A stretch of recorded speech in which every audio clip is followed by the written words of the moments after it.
Timberframe Chisel Sharpening. I saw this method on the Forestry Forum. It works really well.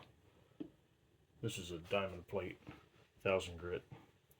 And I got a notch cut in this piece of plywood with a height here to hold this chisel at about consistent 30 degrees. So you can hold down pressure on the chisel here. You can work across this plate until you get a burr up. This chisel's pretty sharp, so it should work up a burr pretty quick. Then you come back on down the closer edge and you get a micro bevel here. Changing this. Works really well. Feels like I got a burr there already. The chisel was sharp when I started. It's pretty quick. It's a pretty easy way to get a good edge on a chisel. Alright.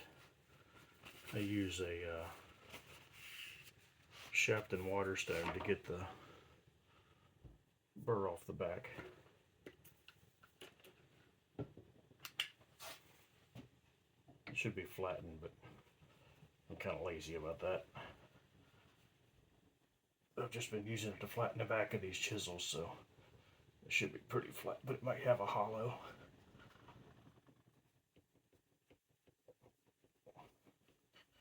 Another advantage to using these stones, they put a nice,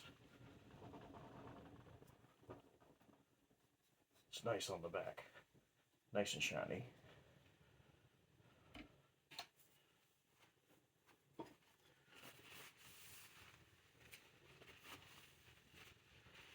A few scratches on here, but it's a pretty shiny back.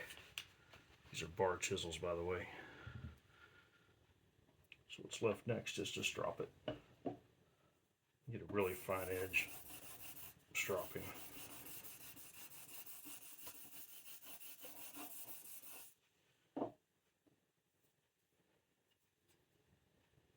Be careful you don't poke your finger when you do this.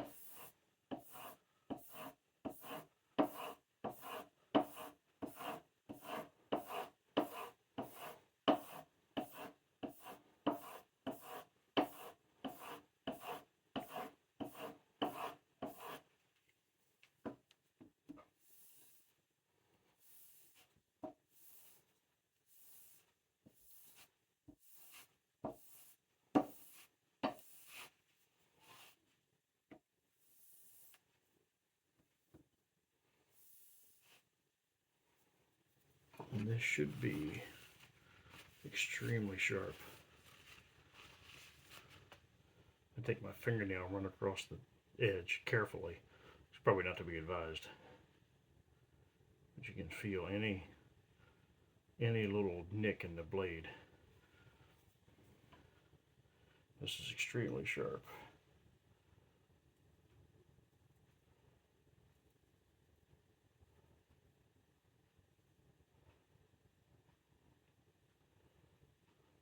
Sharp enough to shave with. I learned in a timber framing class you should always set your chisel down on the bevel, not on the edge. It keeps it off of any dirt in your beam or wherever you set it down.